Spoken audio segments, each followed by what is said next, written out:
Why does every new piece of film gear have to cost a fortune to be good? Maybe it doesn't. I'm going to share my 5 favorite high quality, low cost gear picks today on Video Votech.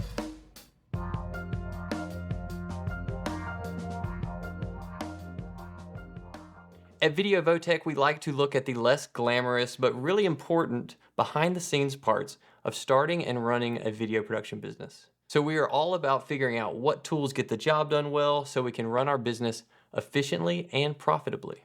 It's a trap we all fall into, thinking we have to spend a fortune on every new piece of film gear.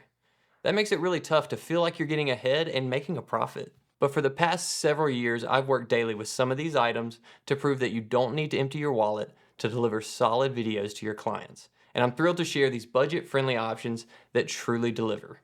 So let's jump right in. Are you quicker to click away from a video with questionable video or bad audio? If I can't hear what's being said, then it doesn't matter how good it looks. I'm out.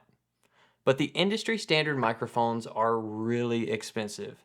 I didn't feel like I could always afford to have a sound guy on every interview shoot, so I needed to have my own set of high quality lavs.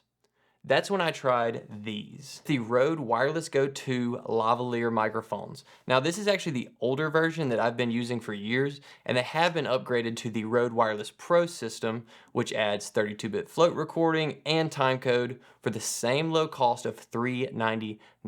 And the Pro version will be my next gear purchase. These have incredible audio quality, and you can also set them up to record internally on each lav, which really gives me peace of mind when I'm solo shooting and I'm having to think about audio and video at the same time. I often throw one on my boom mic so I have a wireless boom for interviews and I don't have to worry about cables. And I've done panel discussions where 4 or more people are present, so I've actually just rented more of these and put them on B and C cameras, and it worked out really great. On one of the panels, I was really happy with how everything looked, but the feedback I got, they didn't even mention how it looked at all. They just kept saying how good and clear everyone sounded. So if you often find yourself on pretty basic shoots and can't always afford a dedicated audio guy, this will be the best $400 you spend. Okay, so it doesn't matter how good your camera is if you don't have good lighting. Now in the past, lighting gear was wildly expensive, but now with LEDs, lighting has become much more affordable.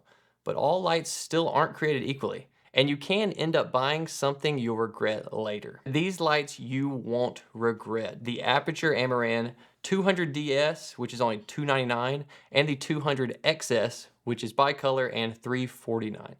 So I actually had the older series, which aren't labeled S, which apparently the S have improved color accuracy, but everything else is the same, and these lights are phenomenal. The 200D is crazy bright, and both are really a lot more robust than I think a lot of initial reviews gave them credit for. Now they are plastic, but I've been using them for over 3 years for on-location work, shooting interviews and B-roll without any issues. The color looks great, and I think even the older series is plenty accurate and true to color. But here's why I think these are the best budget option on the market. Because these are made by Aperture, who also makes the 300 watt, 600 watt, and now 1200 watt Lightstorm series of LEDs, which have quickly become the industry standard. And since all LEDs now have a Bluetooth feature to control them, you're almost buying into a family when you purchase them. And since the Amarans and Apertures share the same name and the same app, they will fit right in next to each other if you're ever working with someone else on set or you eventually decide to upgrade yourself. And to go on those lights, my third choice is the Glow Easy Lock Octa softboxes.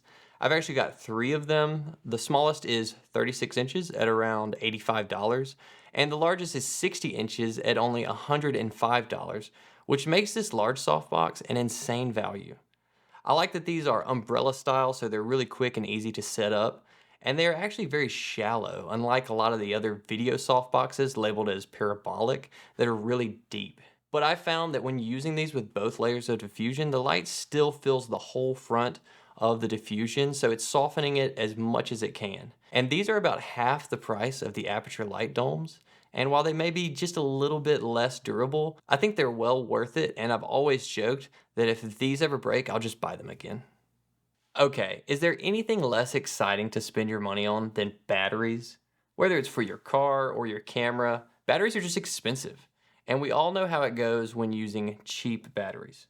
But I've been using these newer V-mount batteries. The larger 190 watt hour V-mounts are only about $140, and they include a D-tap charger, which make them an incredible deal when you need to power lights like the Aperture 600D. I've got two of these 150 watt hour batteries that are around $100. Unlike the often sketchy world of third-party batteries, I think Newer has really upped their quality over the years, and these seem to be true to their watt hours, and I've been using them for years, as well as known others who've also used them without any issues. They're now making a compact 99 watt hour battery that also seems like a great deal if you're looking for something lighter. And I, for one, like these small D-tap chargers. I don't want to buy a big expensive charging base that I have to lug around or pack up. If you have multiple batteries, I've had good luck with the Rectech dual D-tap charger that charges two at the same time. I'll link to that below with all the other gear. Lastly, I have the cheapest item on the list at around only $2. It is the Tilta Seamless Focus Gear Ring, and these are really awesome and can make almost any lens compatible with a focus gear or motor. I've put them on all of my lenses, and it's so much easier than the old style of adjustable ring that meant you had to worry about where that stop was and it getting in the way. With these on photography lenses, you don't have to worry about setting hard stops on the motor. You can just attach the motor and focus away. And they are only $2 at Adorama, though you do have to pay for shipping on top of that. And they also seem to go out of stock a lot. But you can also find these on Amazon for just a few dollars more. And now it looks like other companies like Newer and SmallRig are also starting to make them. You don't have to sacrifice quality to save some money. You work hard for your money and you need to enjoy using it for something other than just buying gear. I have never regretted any of these purchases, and I don't think you will either. If you enjoyed this video and found it helpful, please give it a thumbs up and consider subscribing to Video Votech for more budget-friendly video production tips. Thanks for watching.